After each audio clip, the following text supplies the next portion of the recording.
कई बार आपने देखा होगा आपके चिंतन सही नहीं हैं, पर अभ्यास के द्वारा आपने अपने शरीर को कुछ पूजा पाठ कर्मकांड इत्यादि शुभ कर्मन में नियोजित किया हुआ है। यह भी एक प्रक्रिया है जिससे बाहर से अंतः की ओर जाया जा सकता है। लगातार अभ्यास। मन कुछ और कह रहा है, कहने दो, क्योंकि मन जो कुछ भी कह रहा है वो सब आज के ही विचार नहीं हैं। यह सनातन संस्कृति के अनुरूप तो कई जन्मों के संचित जो प्रारब्ध बने पड़े हैं, वो प्रारब्ध प्रतिफलित होने हेतु, चाहे वो दुष्प्रारब्ध हों या आपके सुंदर प्रारब्ध हों, वो प्रतिफलित जरूर होते हैं। उसके लिए वो ऐसी विचार भीतर में उत्पन्न करते हैं कि मनुष्य, कई बार आपने देखा होगा, अरे मेरे मन में तो ऐसा कोई विचार ही नहीं था, फिर ये ऐसे अशुभ कर्म मुझसे कैसे हो गया, मैं तो ऐसा सोचता ही नहीं था। तो इस कॉन्शियस माइंड से आपने नहीं सोचा होगा इस समय, लेकिन जो कुछ कभी आपने सोचा है या किया है, उन सब विचारों के और कर्मों के संस्कार आपकी आत्मा पर पड़े हुए हैं, और वो पड़े हुए संस्कार आज नहीं तो कल, कल नहीं तो परसों अपना खेल अवश्य दिखाएंगे। इसलिए जो चिंतन हमसे हो चुका है और जो कर्म हमसे हो चुके हैं, उनके पीछे जाकर उनके शोधन का तो कोई तरीका हमारे पास नहीं है, और वो होए भी तो बहुत कठिनाई है, और सब केवल बातों की बातें हैं। आपसे क्या होगा, आपसे वर्तमान नहीं सुधरता अपना, और आप कई जन्मों के अपने आत्मिक संस्कार को कैसे सुधारोगे, ये संभव नहीं है। तो अगर कुछ बन सकता है तो वर्तमान की अवस्था को ही हम ठीक कर सकते हैं। तो वर्तमान में हमारा चिंतन सही दिशा में हो, वर्तमान समय में हम सत्कर्मों की ओर अपने विचार को बढ़ाते जाएं। निरंतर इन इंद्रियों से प्रभावित होकर के कोई ऐसे विचार आते हैं, तो आपके जीवन में तो बहुत सारे उपाय हैं। आप जिसको चाहो एक्सेप्ट करो, उसको चाहो रिजेक्ट करो, तो दुनिया में रोज ही करते हो आप। मन के लायक आदमी आया, अरे रे रे रे आइए, मन के लायक आया, पापा घर में नहीं है, ये तो रोज ही करते हो। कोई नया सिखाना तो थोड़ी है इसको कि कोई सिखा दें कि भाई बड़ी नई बात आपने तो बता दी, कैसे हम इनकार करें। घंटे में 10 बार करते हो। जहां स्वीकार करना है स्वीकार कर लेते हो, जहां अस्वीकार करना है अस्वीकार कर लेते हो। तो ऐसे ही विचारों को स्वीकार और अस्वीकार करना सीखो। विचार नहीं आएंगे ऐसा नहीं हो सकता। कई लोग इसी में, गुरुजी निर्विचार की अवस्था कब आएगी, वही जब 4 लोग कंधे पे लेके जाएंगे तब आएगी, तब हमको तो पता नहीं है कब आएगी। इस चक्कर में मत पड़ो, निर्विचारता के चक्कर में। ये शब्द बहुत अच्छे हैं, ये शब्दों ऐसा नहीं कि होते नहीं होंगे, पर भाई अब ये भी तो देख लेंगे ना, ये खली और राजपाल यादव में अगर कुश्ती हो तो जीतेगा कौन। सिनेमा में हो तो हो सकता है राजपाल यादव जीत भी जाए, लेकिन सचमुच में तो उठा के खली पटक देगा राजपाल यादव को।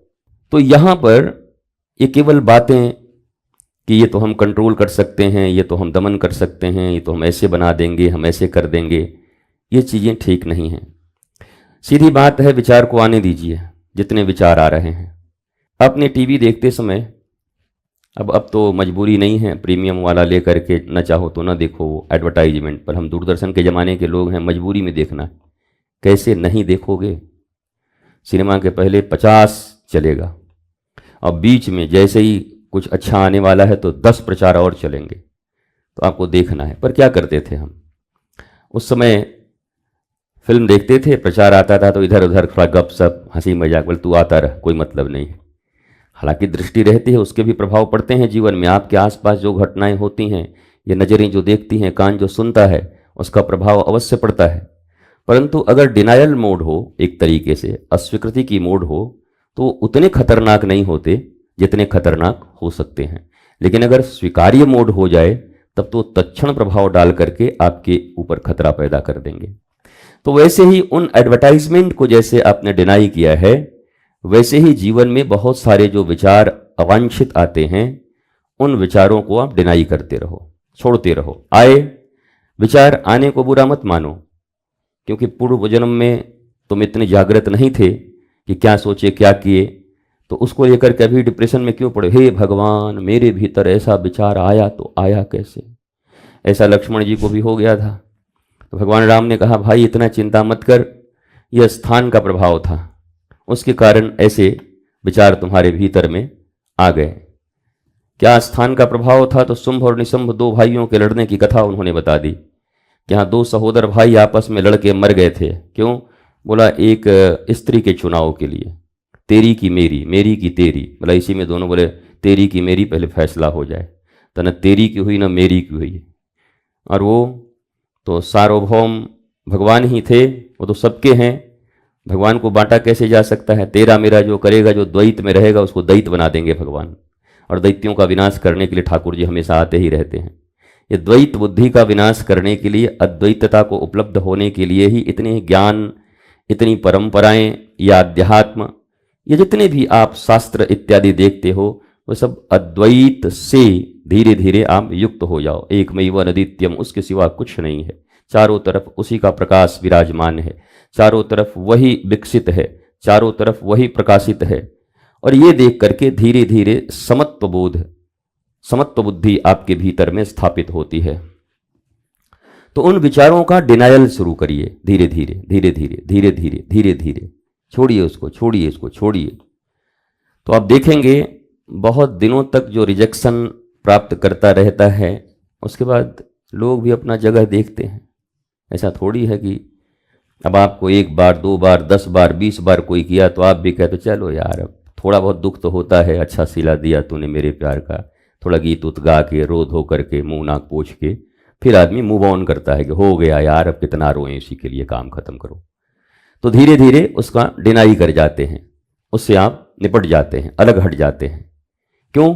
क्योंकि आपने बार बार रिजेक्ट किया, रिजेक्ट किया, रिजेक्ट किया, रिजेक्ट किया, रिजेक्ट किया, रिजेक्ट किया, रिजेक्ट किया, रिजेक्ट किया, रिजेक्ट किया, रिजेक्ट किया, रिजेक्ट किया। और ये करते करते अभ्यास जड़मति होत सुजान, रसरियावत जात सिल पर। अगर अच्छी बातों का अभ्यास करने से अच्छी बातें आ जाती हैं, तो बुरी बातों को डिनाई करते करते बुरी बातें चली भी जाती हैं। ये दोनों ही सिद्धांत काम करेंगे। ऐसा नहीं कि अच्छा आएगा और बुरा नहीं जाएगा, तो दोनों काम हो सकते हैं। तो मैंने यही सोचा कि कैसे इन सब चीज़ों से धीरे धीरे धीरे धीरे निवृत्ति पाई जाए।